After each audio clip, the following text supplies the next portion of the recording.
C'est Si taciturne, un thriller à suspense de Faith Bold, tome 15. Écrit par Blake Pierce, lu par Audrey. Prologue. Avoir l'oreille absolue était une malédiction. Par des soirs comme celui-ci, Rebecca aurait préféré être née avec une ouïe ordinaire. Elle aurait probablement déjà quelques disques de platine à son actif. Au lieu de cela, elle devait lutter contre chaque imperfection de sa voix, chaque écart entre les notes qu'elle chantait et celles qu'elle visait. Elle ne pouvait s'empêcher d'entendre la moindre fausse note, le moindre souffle sifflant derrière les aigus, la moindre accentuation excessive des consonnes douces qui l'éloignaient de la mélodie qu'elle cherchait à créer. Cette méticulosité avait été un atout en tant qu'ingénieur du son. À l'époque, son oreille parfaite était une bénédiction. Elle pouvait prendre n'importe quel enregistrement et le peaufiner, ajustant la hauteur, le ton, le timbre et la résonance pour créer des œuvres irréprochables. Sans fausse modestie, elle savait qu'elle avait largement contribué au succès d'une demi-douzaine d'artistes primés. Pourtant, personne ne connaissait son nom. Seuls les agents, les producteurs, les mixeurs et quelques artistes humbles savaient qui elle était. Elle pouvait faire ses courses sans attirer l'attention. Elle en voulait davantage. Elle rêvait d'être celle qui se tenait face aux foules, recevant l'adulation des masses. Elle voulait voir son nom sur les panneaux publicitaires, être tête d'affiche de spectacle, être interviewée par des présentateurs de talk-show, jouer dans des films aux côtés de Bradley Cooper et Chris Hemsworth. Mais elle ne pouvait pas, car chaque fois qu'elle chantait, elle entendait le moindre défaut de sa voix, et elle détestait ça. Elle inspira profondément et expira lentement. Tout irait bien. Elle pouvait corriger tous ses problèmes en studio. Elle avait résolu des cas bien pires pour des artistes considérés comme talentueux uniquement grâce à son travail de mixage. Mais c'était différent quand il s'agissait de sa propre voix. Elle se sentait comme une imposture. Pourquoi ne pouvait-elle pas chanter correctement ? Elle connaissait des gens qui en étaient capables. Elle avait travaillé sur un album d'Arias interprété par un célèbre ténor d'opéra, et sa voix était parfaite. Elle n'avait eu qu'à atténuer les bruits de fond. Pourquoi était-il si doué alors qu'elle... Bon sang, s'écria-t-elle en plaquant ses mains sur ses oreilles. Aïe, qu'est-ce que c'était que ça ? Le son revint, un hurlement aigu qui lui donna l'impression d'avoir des pics de glace dans les tympans. Aïe, aïe, aïe. Une troisième fois, et elle put localiser la source du bruit. Cela venait du fond du studio. Qui diable était là et à quoi jouait-on ? Elle se leva, un quatrième cri la poussant à bout. Nom d'un chien, je jure que si je trouve encore quelqu'un en train de massacrer le térémine, je vais... Sa voix fut étouffée par la lame d'un couteau qui lui trancha la gorge. Sa dernière pensée fut le regret d'avoir passé toute sa vie à craindre de partager cette voix avec le monde. Désormais, personne ne l'entendrait jamais. Chapitre 1. Je te briserai, souviens-t'en. L'agent spécial Faith Bold fixait la silhouette enchaînée du docteur Franklin West, repassant dans sa tête les derniers mots qu'il lui avait adressés. « Il est assis comme ça depuis 4 heures », murmura l'inspecteur à ses côtés, une pointe d'admiration dans la voix. « Vous pensez qu'il dort ?»« Non », répondit-elle laconiquement. Le docteur West était assis, les mains croisées sur la table, les épaules droites, dans une posture à la fois rigide et décontractée. Son visage affichait un calme olympien, les coins de sa bouche légèrement relevés en un sourire énigmatique. « J'en ai la chair de poule », confia l'inspecteur. « On dirait qu'on a affaire à un robot. »« C'est typique des sociopathes », expliqua Faith. « Ils ont un affect plat, sauf en présence de l'objet de leur obsession ou quand ils cherchent à manipuler les autres. » L'inspecteur la regarda avec une inquiétude paternelle qui agaça Faith, d'autant plus qu'elle était justifiée. « Vous êtes sûre de vouloir lui parler ? Après tout, vous êtes un peu l'objet de son obsession. » Faith pinça les lèvres. Le docteur West était plus connu sous le nom du tueur copiste, une version raccourcie par les médias du tueur à l'âne copiste. Il était le plus fervent admirateur de Jethro Trammell, le tueur à l'âne original qui avait capturé, torturé et failli tuer Faith avant que son partenaire, Michael Prince, ne l'abatte in extremis. Pour une raison obscure, West ne s'était intéressé à Michael que comme lien avec Faith. Il avait décidé que Faith était l'affaire inachevée de Trammell, sa seule erreur, et il s'était donné pour mission de rectifier le tir. Mais pas en la tuant. Non, il avait l'intention de lui arracher tout ce qui comptait pour elle et de la laisser brisée, vaincue. Et il avait bien failli réussir. Il s'était fait passer pour le psychologue de Faith pendant des mois, utilisant les informations glanées lors de ses séances pour assassiner Gordon Clark, l'ami et mentor de Faith, et tenter de tuer son petit ami, David Friedman. Puis, il s'était évaporé dans la nature pendant des mois, orchestrant plusieurs attaques par procuration contre Faith et son chien d'unité K9, Turk. C'est lors de cette dernière agression, où il les avait une nouvelle fois mises en déroute toutes les deux, que la police l'avait finalement coincé. Ses voisins avaient entendu des coups de feu provenant de son appartement et avaient alerté les forces de l'ordre.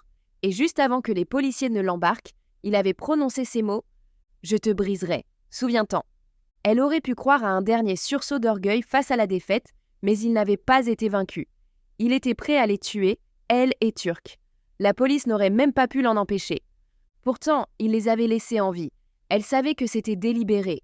Il l'avait épargnée pour lui promettre qu'il la briserait. Comment ? Que mijotait-il ? Que pouvait-il bien préparer ? Dès la fin de ce premier interrogatoire, il serait transféré à Florence, où il serait maintenu à l'isolement, sous surveillance armée 24 heures sur 24 jusqu'à son procès.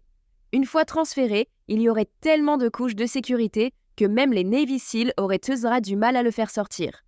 Que voulait-il dire ? « Vous n'êtes pas obligé de le faire, » dit l'inspecteur. « On peut s'en charger à partir d'ici. Vous n'aurez peut-être même pas besoin de témoigner au tribunal. C'est un cas classé d'avance si j'en ai jamais vu un. Vous pourriez probablement vous contenter d'une déposition écrite et le regarder se faire lyncher depuis le confort de votre canapé. » Faith mit un moment à se rappeler qu'il lui avait demandé si elle voulait parler à West. Elle prit une profonde inspiration et dit « Non, ça va, je veux lui parler, seul à seul. » Il fronça les sourcils. « Seul ? Oui, s'il vous plaît. » Il fit la moue. « Je peux demander aux gardes d'attendre dehors, mais je ne peux pas les renvoyer. Le règlement de la prison exige une surveillance constante pour les détenus à haut risque comme lui. »« Ça me va, je veux juste être seul dans la pièce avec lui. » Il haussa les épaules. « Si vous y tenez… » Il se raidit soudain et la regarda de travers. « Vous ne pensez pas à… Enfin, je comprendrais si c'était le cas. Mais… » Elle résista à l'envie de lever les yeux au ciel. « Non, je n'ai pas l'intention de me faire justice. Je veux juste lui parler. »« Ah, d'accord, bien sûr. » Il décrocha son téléphone et donna ses instructions aux gardes présents dans la pièce. Ils ouvrirent la porte et Faith passa de l'autre côté du miroir sans teint. West garda son expression neutre jusqu'à ce que les gardes sortent en derrière Faith et qu'elle prenne place en face de lui. Alors, il sourit. « Bonjour, Faith. »« Bonjour, West. » West jette un coup d'œil derrière Faith. « Pas de Turc aujourd'hui ? Ou tu l'as laissé de l'autre côté du miroir avec nos amis ? » « Non, pas de Turc, » répond-elle. Elle l'avait confié à David pour la journée. Elle ne faisait pas confiance à Turc pour garder son sang-froid face à West et, bien qu'elle ait assuré au détective qu'elle ne prendrait pas les choses en main, elle doutait de pouvoir retenir Turc s'il décidait de faire justice lui-même. « Dommage, dit West, je l'aime bien ce gars. » Faith esquisse une moue de dégoût. « Alors quel est le plan ?» Il hausse un sourcil. « Un plan ? Pour moi ? Les flics te donneraient une meilleure réponse, mais je suppose qu'après les premiers interrogatoires, direction ADX Florence. La police va me cuisiner, puis j'imagine que Desrouleau et Chavez voudront remettre le couvert, et après ce sera la tôle. » Desrouleau et Chavez étaient les deux agents du FBI chargés de l'affaire West. Ils l'avaient cuisiné au commissariat pendant 14 heures, sans succès, avant de jeter l'éponge et de laisser la police tenter sa chance. L'interrogatoire de la police durait depuis 5 heures, et West n'avait pas desserré les dents jusqu'à ce que Faith entre dans la pièce. « Je ne parlais pas de ça, je voulais dire pour moi. Tu as dit que tu allais me briser. Comment comptes-tu t'y prendre ?» Il éclate de rire. « Allons, Faith, tu ne crois quand même pas que je vais te répondre ? Si je le faisais, tu ferais tout pour m'en empêcher. Et où serait le plaisir ? Non, je préfère te laisser dans l'ignorance, à te demander ce que je te réserve. Quand tu découvriras enfin la vérité, ta souffrance n'en sera que plus grande, sachant que même avec moi derrière les barreaux, tu n'as rien pu faire pour l'empêcher. »« Vous auriez pu me tuer, » dit-elle. « Turc aussi. Vous nous teniez. Vous avez gagné. Encore une fois. Alors pourquoi suis-je encore en vie ? » Il soupire. « On en a déjà parlé, je ne veux pas te tuer. Je pensais devoir le faire à un moment donné, mais ce n'était pas le but. L'objectif, c'est de te briser, de te détruire. C'était ça, le véritable génie de Tramel. » Il se penche en avant autant que ses liens le lui permettent, les yeux brillants d'excitation comme à chaque fois qu'il parlait de son mentor. « N'importe qui peut tuer, même des gosses tuent. C'est, pardonne-moi le jeu de mots, un jeu d'enfant. Ce que Tramel faisait, c'était dépouiller une personne de tout ce qui faisait d'elle un être humain, tout ce qu'il élevait au-dessus des chèvres et des poulets qu'il abattait dans sa ferme. Il se radosse à sa chaise, l'admiration perçant dans sa voix. C'est aussi simple que ça. Il se contentait de tailler les gens dans le vif. Il maximisait la douleur, minimisait les dégâts et les brisait complètement. Faith était mécontente de constater que les paroles de West ne lui inspiraient pas plus la même répulsion qu'auparavant. Elle avait côtoyé tellement de tueurs psychopathes que même entendre des horreurs pareilles de la bouche de son pire ennemi ne la déstabilisait plus guère. « Alors pourquoi ne m'as-tu pas tailladé ? Tu en as eu l'occasion plusieurs fois. Tu aurais pu m'attacher et me torturer. Pourquoi ne l'as-tu pas fait ? Parce qu'alors je ne serais qu'un vulgaire imitateur. Je ne serais qu'un autre Jethro Trammell. Plus performant, peut-être, mais pas unique. Sa méthode était simple, d'une efficacité brutale, et belle en cela. Comme les pyramides de Gizeh, une forme géométrique simple et dure, impressionnante par sa symétrie, mais pas par sa complexité. Ce que j'ai l'intention de faire avec toi, Faith, c'est un chef-d'œuvre digne de Michel-Ange. C'est par la complexité de mon œuvre, par la subtilité de mon ciseau, que je réduirai tout ce qui fait ton être, ne laissant que les parties que je veux que le monde voie, celles que je veux que tu vois quand tu te regarderas dans le miroir. Je n'y arriverai pas en te brutalisant jusqu'à ce que mort s'en suive. Je dois briser ton esprit, ton âme. J'ai besoin que tu perdes, Faith. Totalement, complètement, irrémédiablement. J'ai besoin que tu sois confronté à l'ampleur de ton échec et que tu saches que même libre et en pleine possession de tes moyens, tu n'as pas pu m'arrêter. J'ai besoin que tu saches que même comme ça, il leva ses mains entravées de quelques centimètres, je tenais les rênes et que tu ne pouvais rien y faire. Ses yeux brillaient toujours, mais d'une excitation différente. Sa folie, autrefois si bien dissimulée, se révélait maintenant au grand jour. Cela aurait dû le faire paraître plus petit, plus faible, mais ce n'était pas le cas. D'une manière ou d'une autre, il pensait toujours avoir le contrôle total de la situation, et Faith craignait que ce ne soit effectivement le cas. Tu as engagé d'autres personnes pour travailler pour toi ? C'est ça ton plan. Tu vas lancer d'autres criminels minables sur moi et mes amis en espérant qu'ils nous prennent par surprise ? Tu dois être sacrément confiant si tu penses qu'à sentence qu'ils vont réussir à passer à travers tous les agents du FBI et les flics qui protègent un de mes proches. Tu ne m'auras pas, Faith, dit-il. Je ne vais pas te révéler le plan. Sache simplement qu'il est en marche. Si ça peut te rassurer, ça ne changera rien à mon sort. Accroche-toi à cette maigre consolation. Son sourire s'effaça, laissant place à une moue presque enfantine. C'est mon seul regret à l'approche du jugement. Pour te vaincre, j'ai dû me laisser prendre. Tu connais le verset biblique ? Tu lui écraseras la tête et il te meurtrira le talon. Eh bien, tu m'as eu, Faith. Alors quand ton monde partira en fumée, sache que je paierai pour mes crimes. Aussi brillant que je sois, cette cage est inviolable. Il retrouva son sourire. Mais peu importe, c'est plus artistique ainsi, tu ne trouves pas ? Tu seras mon ultime chef-d'œuvre, mon dernier coup d'éclat. Je te modèlerai à ma guise, même si tu m'auras mis hors jeu. La porte s'ouvrit et un inspecteur mal à l'aise se racla la gorge. Bold, un appel pour vous. Apparemment, c'est urgent. Faith dévisagea West. Il sourit et dit « Tu devrais répondre ». Le sang de Faith se glaça. Elle se leva brusquement et sortit, arrachant presque le combiné des mains du policier. Qu'avait manigancé West ? Avait-il réussi à atteindre Turk et David ? Avait-il tué Michael ? « Allô » dit-elle, la voix tendue. Faith Bold à l'appareil. « Bold » gronda le patron. « Pourquoi diable ne répondez-vous pas quand je vous appelle ? Ramenez vos festes au bureau local. J'ai une affaire pour vous. » Faith cligna des yeux. « Une affaire ?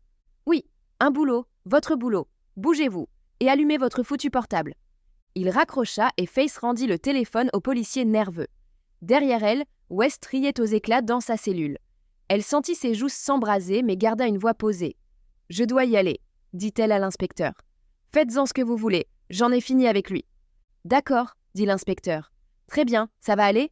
Faith écouta un instant le rire de West. Ce son résonnait dans sa tête, menaçant d'étouffer toute autre pensée. « Oui, ça va. » Elle quitta le commissariat et prit la route du bureau local.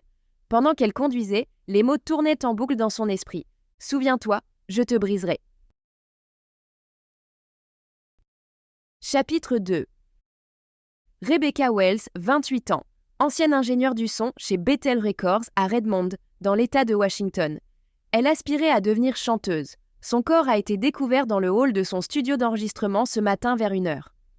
L'agent spécial Grant Monroe, affectueusement surnommé « Le Boss » par ses subordonnés du bureau du FBI à Philadelphie, s'exprimait avec son habituelle brusquerie. Vétéran du bureau depuis près de 30 ans, sa coupe en brosse, son air perpétuellement renfrogné et son comportement bourru rappelaient davantage à Faith ses instructeurs chez les Marines que les autres agents spéciaux qu'elle avait pu côtoyer. Elle peinait encore à croire qu'il n'avait aucune expérience militaire. Michael s'empara du dossier que le patron avait jeté sur le bureau et examina les photos. « Pardonnez mon cynisme, mais c'est presque rafraîchissant de voir un meurtre classique plutôt qu'un corps écrasé par une statue ou déchiqueté par des chiens. Sans vouloir te vexer, Turk. » Turk lança un regard perplexe au partenaire de Faith, ne comprenant pas vraiment pourquoi il devrait se sentir offensé. Le patron fronça les sourcils, ou plutôt accentua son froncement habituel, en direction de Michael et lança « Vous comptez prendre cette affaire au sérieux, prince ?» « Bien sûr, » répondit Michael, imperturbable face à l'agacement du patron. Un coup de couteau dans le cou suggère que notre tueur est plus équilibré que celui qui a fait tomber une statue sur sa victime ou que le type paralysé par ma fausse famille. Ça change la donne, il sera peut-être plus facile à coincer. Vétéran du bureau depuis 15 ans, Michael était le seul agent à ne pas craindre Grant. Même Faith se laissait parfois intimider par le boss, mais Michael frôlait souvent l'insubordination avec lui. Le patron, comme on pouvait s'y attendre, ne goûta pas la plaisanterie. « Arrêtez vos conneries, prince. Elle est morte et c'est à vous de trouver qui l'a tuée. Je me fiche qu'elle ait été poignardée, abattue, écrasée ou dissoute dans de l'acide. Quelqu'un l'a tuée et nous allons traduire ce salopard en justice. » « Question habituelle, monsieur, » intervint Faith. « Mais pourquoi sommes-nous impliqués dans cette affaire ? Je sais que je la pose à chaque fois, mais quel est l'enjeu ?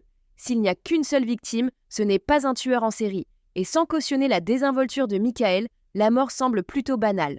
Je ne vois pas de circonstances particulières ici. La police locale nous a contactés. Apparemment, l'affaire ressemble à un cold case qui les a bloqués il y a 1 an. Ils vous donneront plus de détails à votre arrivée. Ce qui sera...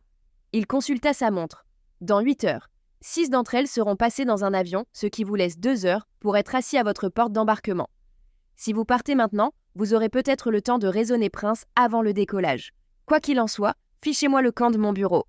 Michael se leva et lui tendit la main. Ce fut un plaisir de discuter avec vous, comme toujours. Va te faire voir, Prince. Dans le couloir, Michael se pencha vers Faith et lui chuchota. Comment ça s'est passé avec West ? Ça s'est passé, répondit-elle sèchement. Puis d'une voix plus douce, elle ajouta. Aussi bien que je pouvais m'y attendre. C'est un connard et il s'est comporté comme tel. Il m'a sorti des conneries comme quoi il fallait me faire craquer alors que je l'avais arrêté ou un truc du genre. Je vais demander à maintenir la protection au cas où, mais je pense qu'il raconte n'importe quoi. C'est aussi ce que pense Ellie. Ellie était la femme de Michael. Plus pertinent pour cette conversation, elle était l'ex-femme de West. Récemment, elle avait fait pression sur Michael pour qu'il déménage afin de s'éloigner de Faith et, par extension, du risque que l'obsession de West pour Faith représentait pour eux. Maintenant que West était sous surveillance, Faith se demandait si Ellie allait faire marche arrière ou si elle allait continuer à essayer d'éloigner Michael. Elle pense toujours à déménager ? Il eut un rire bref. Je ne sais pas, ça ne fait qu'1 jour, ce n'est pas encore concret pour elle, tu vois, mais pour moi ça l'est, et je me fiche pas mal des conneries qu'il peut raconter. Il peut bien parler jusqu'à la chambre d'injection, ça m'est égal. Ils atteignirent sur la voiture de Michael, une grande Wagoneer 2023 aussi tape à l'œil qu'énorme. Turk s'installa à l'arrière et prit sa place habituelle entre les 2 sièges avant, la tête entre Michael et Faith. Faith s'assit et ébouriffa son pelage. « Comment ça va, mon grand ? Tu t'es bien amusé avec David ?» Turk aboya joyeusement, Faith rit et l'attira pour l'embrasser. « C'est dégoûtant, » lança Michael. « Plus de démonstration d'affection entre vous pour le reste du voyage. » Faith ricana. « T'es juste jaloux qu'il m'aime plus que toi. Ton chien me préfère à toi, du moins jusqu'à ce que je lui donne ça. » Il fouilla dans sa poche et en sortit un sandwich emballé. Turk aboya aussitôt et se mit à remuer la queue, qui frappa contre les sièges arrière comme une grosse caisse. Michael sourit à Faith en déballant le sandwich. Du steak. Il le tendit à Turk qui l'engloutit en 2 bouchées, puis colla sa tête contre Michael avec affection. Ce dernier pouffa en passant la vitesse du gros SUV et en quittant le parking. Faith leva les yeux au ciel. Tricheur. Mais sérieusement, comment crois-tu qu'Ellie réagira à l'idée de déménager maintenant que West est sous les verrous ? Michael ricana. Qui est jaloux maintenant ? Je ne suis pas jalouse, c'est juste que je ne veux pas que tu partes. Tu es ma meilleure amie, et rien de plus. Michael et elle étaient sortis ensemble quelques années auparavant, mais leur relation s'était terminée d'un commun accord, et tous 2 étaient heureux avec leur nouveau partenaire. Pourtant, il restait à bien des égards la personne la plus importante de sa vie, et même si elle n'éprouvait plus de sentiments romantiques pour lui, elle l'aimait, et l'idée qu'ils vivent à des milliers de kilomètres l'un de l'autre l'inquiétait. Je pense qu'elle voudra déménager dans un coin plus tranquille, mais pas trop loin, Malvern ou Bluebell. D'abord, youpi, toujours dans le coin. Ensuite, vous pouvez vous permettre de vivre à Malvern. Probablement pas, dit-il. Mais on verra bien le moment venu. Il se tourna vers elle. Je ne veux pas te singer, mais premièrement, détends-toi, sois patiente. Tu n'as pas besoin de planifier tout de suite l'avenir de tout le monde maintenant que le grand méchant loup est en cage. Deuxièmement, Tu n'avais pas prévu de déménager dans l'Oklahoma ou un truc du genre une fois West arrêté? Elle haussa les épaules. Je ne sais pas trop, on verra bien. S'il est vraiment hors d'état de nuire, je pourrais peut-être tenir encore quelques années ici. Que veux-tu dire par si? Il est plus surveillé que le président. Je suis presque sûre que les Marines pourraient le faire sortir s'ils le voulaient, mais ils y perdraient quelques chars et 1 ou 2 hélicoptères au passage. Elle réussit à esquisser un sourire. Elle n'avait pas envie de partager son inquiétude concernant la menace de West de la briser de l'intérieur. De toute façon, ce n'était probablement qu'une dernière tentative désespérée pour éviter d'admettre sa défaite. Oui, je sais, je suppose que ça ne me semble toujours pas réel. C'est fini, dit-il d'un ton grave. Tu l'as eu, tu es en sécurité maintenant. Elle acquiesça. Tu as raison. Alors, à propos de cette affaire, tu as eu l'occasion de consulter le dossier? Tu sais pourquoi on est impliqué? Il pense comme que c'est lié à une vieille affaire où une violoniste a été assassinée. Elle aussi a été poignardée à la gorge. Ils n'ont trouvé aucune preuve matérielle. Officiellement, l'enquête est toujours en cours, mais ça fait 13 mois et ils n'ont rien. Il ne restait plus qu'à atteindre le seuil des 18 mois avant que l'affaire ne soit classée et rangée dans un carton sur une étagère des archives. Du moins, c'était le cas jusqu'à présent. Ça semble être un lien plutôt ténu. Il haussa les épaules. Peut-être qu'ils auront plus d'infos pour nous quand on se présentera tout à l'heure. Qu'est-ce qu'on sait? Pas grand-chose. Le studio lui appartenait et elle n'avait pas de service de sécurité pour la propriété. Donc pour l'instant, on ne sait pas s'il était normal qu'elle soit là si tard. Je pense que oui, vu qu'elle essayait de percer dans l'industrie musicale, mais ce n'est qu'une supposition. Côté relations, sa famille est originaire de Virginie et elle est la seule à avoir quitté l'État. Pas de petite amie, du moins pas sur ses réseaux sociaux. La victime parfaite. Personne ne la cherchera. Je suis sûre que sa famille la pleurera, mais personne qui pourrait être impliqué dans sa mort ou rester dans les parages pour faire avancer l'enquête. Des signes d'agression sexuelle? Le dossier n'en mentionne pas, mais il est assez mince pour l'instant. L'affaire ne date que de 8 heures, donc j'imagine que le légiste n'a pas encore eu le temps de faire l'autopsie. Il regarda Faith. « Pourquoi es-tu si pressée, tout d'un coup ?»« Je ne suis pas pressée, je demande, c'est tout. »« Tu es sûre? Tu as l'air impatiente, comme si tu voulais des réponses à tout de suite. Moi et Ellie, cette affaire. »« Ce n'est que 2 choses. »« D'accord, 2 choses. Appelle ça de l'intuition alors. Tu sembles anxieuse. »« J'ai été agressée chez moi par un tueur en série sociopathe, obsédé par l'idée de me briser il y a moins de 48 heures, lui rappela Faith. Franchement, je mériterais une médaille rien que pour réussir à fonctionner en ce moment. Michael grimaça. Tu as raison, je suis désolée. C'est juste que, je ne sais pas, je me suis habituée à te voir comme une super-héroïne. Mais ce n'est pas une excuse. Je suis vraiment soulagée que tu sois en sécurité et si tu as besoin de souffler un peu et de me laisser gérer l'affaire pendant un moment, pas de problème. Bien tenté, dit-elle avec un sourire en coin. Mais ça ira. Tu me connais, je déteste rester les bras croisés quand il y a du pain sur la planche. On trouvera une solution, la rassura-t-il. Comme toujours. C'est vrai qu'on s'en est toujours sortis. Ils se turent en arrivant à l'aéroport. Faith feuilleta le dossier pendant que Michael allait chercher un café. Comme il l'avait dit, les informations étaient maigres. Rebecca Wells avait été assassinée apparemment au hasard, et leur seule piste ressemblait vaguement à un meurtre survenu 1 an plus tôt, avec lequel il n'y avait que des similitudes ténues. N'ayant rien de concret sur leur affaire, ses pensées dérivèrent vers West. Il semblait persuadé que son plan allait réussir, mais il était toujours sûr de lui. C'était un narcissique invétéré, et Faith était convaincue que si on le mettait sur un ring face à Dieu lui-même, West foncerait au centre, certain de mettre le créateur de l'univers KO en 4 rounds. Mais voilà que Faith et Turk s'envolaient pour l'autre bout du pays. Ils seraient hors de portée de West, mais David et Ellie resteraient vulnérables. Même avec la protection de la police, il y avait toujours un risque que quelqu'un se faufile. Mais West était en prison, sous surveillance. Il ne pouvait contacter personne à l'extérieur, et il ne pouvait rien faire lui-même. Ils étaient en sécurité, n'est-ce pas? Tiens, dit Michael en lui tendant un gobelet. Il n'avait plus de vanille, alors j'ai demandé un supplément de caramel. Faith leva les yeux au ciel et sirota son café noir. Merci, délicieux, comme d'habitude. Il pouffa et dit « Ellie trouve cette blague drôle. Ellie se moque gentiment de toi parce qu'elle t'aime. C'est vrai, elle me manque déjà. Pense à son bonheur quand elle passera sa première nuit à la maison. Ne sois pas coquine. » L'hôtesse annonça leur vol et les 3 agents du FBI embarquèrent. Turk lança à Faith un regard excité et malgré son anxiété, Faith ne put s'empêcher de sourire. Prêt à coincer un méchant, Turk? Son fidèle chien aboya avec enthousiasme et le sourire de Faith s'élargit. Que West tente quelque chose. Ce ne serait qu'une nouvelle occasion de lui rappeler pourquoi il avait perdu. Chapitre 3. L'atelier de Rebecca se trouvait dans une modeste zone industrielle à une dizaine de kilomètres à l'ouest du centre-ville, à mi-chemin entre Redmond et Seattle. Le bâtiment était cerné de rubans de police et surveillé par une demi-douzaine d'agents, un déploiement plutôt conséquent pour ce coin de banlieue. Les policiers accueillirent les 3 agents du FBI d'un air las. Le plus gradé, un sergent à la mine fatiguée qui paraissait avoir dépassé la cinquantaine, leur désigna une femme menue aux traits sévères et au regard gris perçant.